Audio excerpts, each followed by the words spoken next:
Have you ever walked into a room and felt with an unshakable certainty that the atmosphere shifted, not because of anything you said or did, but simply because you arrived? That the gentle tide of attention, for reasons you can't quite name, seems to turn in your direction, leaving you with the peculiar sensation of being both utterly seen and completely mysterious. It's more than a trick of the light or a flare-up of social anxiety, isn't it? It feels different, deeper, as if you've accidentally left your internal radio tuned to a station the rest of the world is only just beginning to hear. You embarked on this path for truth, for union, for a taste of the divine in your daily life. You've navigated the inner tremors of awakening, done the arduous work of healing, and finally found a precious stillness within. You feel quieter, more yourself than ever before. So why does it now seem like you're wearing a silent, invisible beacon? It can feel paradoxical, almost inconvenient. You sought spiritual depth and ended up with what feels like a low-grade, non-consensual form of celebrity at the grocery store. But what if this attention isn't a disruption of your peace, but it's the most natural and eloquent expression? What if the very stillness you have cultivated within yourself has become a kind of sacred signal, a homing frequency for souls adrift in the noise of the world? This isn't about ego or a desire to be looked at. This is about resonance. It's the quiet, undeniable law of the universe that when a single string is perfectly tuned, every out-of-tune string in its vicinity begins to feel the call, whether it understands the music or not. Your journey has tuned you to the fundamental chord of existence, and the world, in its weary and wandering state, cannot help but turn an ear toward the sound of a remembered home. Let's explore the beautiful, strange mechanics of why this happens, the hidden dynamics that make your presence a quiet revolution.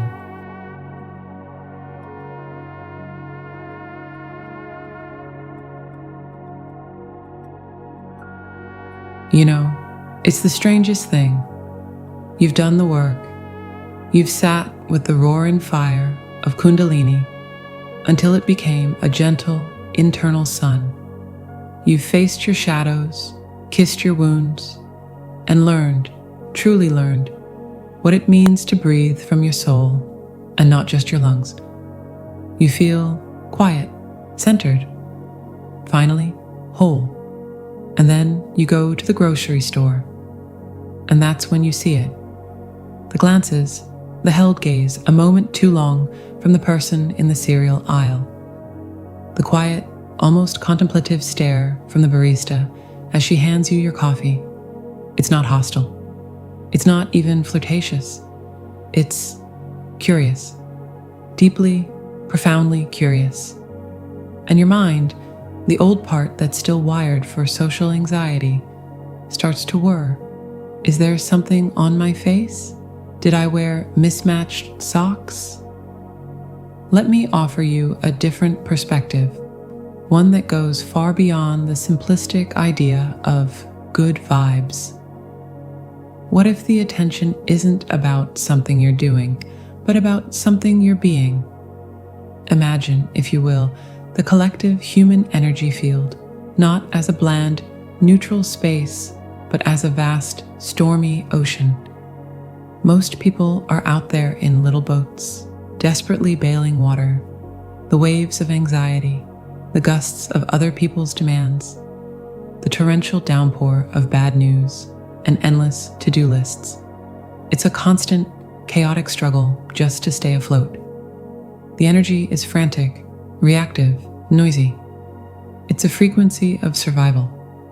Now, imagine you. After the awakening, you are no longer in a boat. You have, through some divine and arduous alchemy, Become the deep, still, silent lake that exists beneath the ocean's surface turmoil. You are not fighting the storm. You are anchored in a profound depth that the storm cannot touch. Your energy isn't high in a buzzy, exciting way. It's deep. It's coherent. It is the resonant frequency of pure isness. And here is the beautiful, funny, and sometimes inconvenient truth. Every person in a boat, on some primal, soul-deep level, yearns for the lake. They may not know it cognitively. Their conscious mind is busy looking for a better bucket or a bigger motor. But their spirit knows. It recognizes home. It feels the pull of your stillness like a gravitational anomaly. So they stare. They're not staring at you, the person with a shopping list, wondering if you need more toothpaste. They are gazing at the living, breathing embodiment of the peace they have forgotten exists. You have become a secret they can't quite remember, but their soul cannot forget. This is the energetic paradox. You aren't trying to attract anything. In fact, you've never been less interested in attracting external validation. You've simply ceased participating in the collective panic. You've stopped bailing. And in a world screaming for attention, the most powerful presence is a quiet one. It's the pause in the symphony, the blank space on the canvas. It's so rare, so utterly defiant, that it commands a different kind of attention, a soul-level recognition. It's like you've been singing in a frantic choir your whole life, and you suddenly remembered the one true silent note that holds the entire song together. So you stop singing, and everyone, for a bewildered moment, turns to look at the source of that powerful, resonant silence. What is that? Their spirits whisper. I know that sound. That is the sound of me, before the world told me I had to scream to be heard. So the next time you feel those eyes upon you, don't shrink. Don't assume it's your quirky hat, though let's be honest, it might be a fabulous hat. Smile inwardly. Understand that you are performing a sacred, silent service. You are a living reminder. You are proof that the lake is still there, waiting for them to stop bailing and simply dive in. And the most fascinating part? This is just the beginning of the mystery. Because once the world starts to see this anchored, mythic stillness in you, that's when the real magic begins. It starts to reflect back the very archetypes and ancient stories we are all wired to recognize. But that is a conversation for another time. The question is, when you feel that gaze, will you remember who you truly are?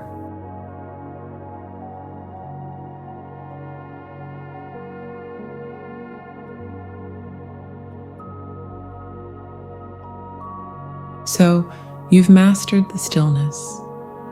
You've become the deep, still lake beneath the stormy ocean, and you're beginning to understand the quiet reverence in the glances you receive. Good. But now, let's talk about the content of those glances, because it's not just peace they're seeing. It's something far more ancient, far more specific. It's as if you've started humming a tune everyone knows, but everyone has forgotten the words to. Let me take you on a little detour into the architecture of the human soul. Deep beneath the surface of your personal mind, with its unique memories, your favorite coffee order, that embarrassing thing you did in 7th grade, lies what the wise old psychologist Carl Jung called the collective unconscious. Think of it not as a dusty library, but as a living, breathing, subterranean ocean of its own. And in this ocean, there are currents, powerful primordial patterns that shape every story we've ever told, every dream we've ever had, every hero and villain we've ever imagined. These are the archetypes: the sage, the healer, the warrior, the lover, the sovereign, the fool. For most people, these are roles they play temporarily. They put on the healer hat when a friend is crying, or the sage hat when giving advice, and then they take it off and go back to being, well, themselves. But you, after the Kundalini awakening, you didn't just put on a hat. You went through a spiritual alchemy so profound that the very metal of your being was recast in the forge of these eternal patterns. The archetype isn't something you do anymore. It's something you are. The sage's quest for truth? That's no longer a hobby. It's the relentless driving force of your consciousness. The healer's compassion. That's not just empathy. It's a palpable energy that radiates from your heart space, mending cracks in the world you can't even see. The lover's capacity for divine union. This is the core of the twin flame journey. It's no longer a desire for a person, but a state of being that experiences the world through connection. And this is why they really stare. You walk into a room and you are no longer just you. You are a walking, talking, breathing embodiment of the wounded healer who has triumphed. You are the sage who has returned from the mountain with a quiet glow of knowing in your eyes. You are the lover who embodies the sacred union of masculine and feminine, not as a gender, but as a unified energy of action and reception, strength and softness. You have become a living symbol, and the human psyche, on an unconscious level, is starved for real symbols. It's drowning in logos and brands, but it thirsts for the real, mythological deal. So when someone sees you, when they see the calm authority of the sovereign in your posture, or the deep, non-judgmental understanding of the healer in your smile, they aren't just seeing you. They are seeing a reflection of that same potential, dormant and aching for expression within their own soul. It's a recognition that bypasses the brain and goes straight to the spirit. It's the part of them that whispers, "I know that story. That is my story. How is she living it? How is he being it?" It's why a stranger might, out of nowhere, tell you their life story. You haven't said a word, but the healer in you is an open door. It's why someone might look at you with a mix of awe and confusion, because the sage in your gaze sees right through the armor they've spent a lifetime building. You have become a living, breathing mirror, reflecting back not their flaws, but their forgotten wholeness. And that is simultaneously the most terrifying and most attractive thing in the world. Honestly, it can be a little inconvenient. You're just trying to buy avocados, and you've accidentally become a walking cathedral for seekers. The irony isn't lost on me, and I hope it's not lost on you. You sought enlightenment and ended up with a non-consensual side hustle as a mythological figure. The universe has a wonderful and frankly hilarious sense of humor. But here is the empowering truth, the real secret they don't tell you. This isn't about being special. It's about being specific. You have done the work to clear the channel of your own humanity so clearly that the divine universal patterns can shine through you, undistorted. You have become a clean lens for an eternal light, and people are simply turning towards the light, like flowers to the sun, because their souls remember what it feels like to grow. So wear your myth gently, hold it with humility and a touch of that self-irony. You are both the hero of your own story and a sacred cue for another's. And the most beautiful part, this is not a static role. As you integrate and evolve, the archetypes you embody will shift and dance within you, creating a living tapestry of transformation that is uniquely, authentically, and powerfully you. And just between you and me, this is where the real fun begins. Because once you understand the archetype you are living, you can begin to consciously collaborate with it, to dance with these cosmic currents instead of just being carried by them. But that is an art form all of its own.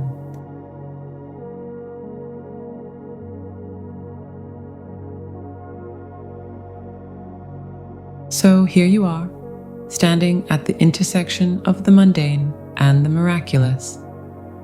Your grocery list in one hand and the silent, humming awareness of 1,000 silent gazes in your energy field. It's a peculiar kind of stardom, isn't it? One where you're famous for an essence, not an action, for a state of being, not an achievement. And if we've journeyed well together through these thoughts, you now understand that those stares are not an invasion of your privacy, but an invocation of your presence. They are the natural, almost gravitational response to a life that has chosen to remember its own divine frequency. Think of it this way. For most of your life, you were like a beautiful, complex instrument, a piano, let's say, that had never been truly tuned. You could make music, yes, but it was often discordant with your own soul's song, a little flat with past hurts, a little sharp with future anxieties. The Kundalini awakening, this profound spiritual initiation, wasn't about adding something new to you. It was the master tuner arriving, with a relentless and sometimes unsettling precision to adjust every string within you back to its perfect inherent pitch. And now you are in tune.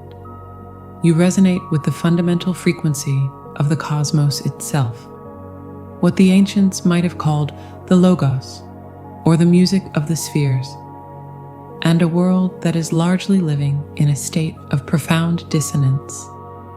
It cannot help but hear the difference. It's not that you're playing a louder song than everyone else. You're simply playing the true song, and every soul, in its deepest, most hidden chamber, is a silent musicologist of truth. They may not be able to name the chord you're striking, but they feel its rightness in their bones. It vibrates against the forgotten tuning fork of their own spirit. This is the sacred resonance. You are not beaming a light at them. You are providing the quiet, stable hum that allows them, for a fleeting moment, to sense the dissonance in their own lives. And remember that harmony is not just a concept, but a possible state of existence. This is your new normal. And what a bizarre, beautiful, and wonderfully absurd new normal it is. You went seeking God, or Source, or your twin flame, and you ended up finding yourself. And in doing so, you became a walking, talking homing beacon for every other soul who is, even secretly, on the same quest. You are living proof that the path leads somewhere real. Your very presence whispers the most compelling message of all. It exists. The peace you crave is not a fantasy. The wholeness you dream of is your birthright. Look, here I am, an ordinary human who somehow remembered. So the next time you feel that familiar, silent pressure of a stranger's gaze, I invite you to lean into it, not with ego, but with a soft, internal smile of recognition. see it not as a burden, but as a silent conversation between souls. Meet it with the gentle understanding of someone who knows the secret. In that moment, you are not being judged, you are being read, like a sacred text in a language everyone once knew. You are the living evidence that the journey is worth the fire, the stillness is worth the storm, and that coming home to yourself is the most radiant, and yes, the most stared at revolution there is. And the most incredible part? This is merely the first layer of the unfolding. This resonance you now carry, it's also the very key that begins to intelligently reorganize the world around you, calling in connections, synchronicities, and yes, even your divine counterpart, with a precision that will make you believe in magic. But that, dear traveler, is a mystery for another day. For now, just breathe and enjoy the beautiful, quiet symphony of being you.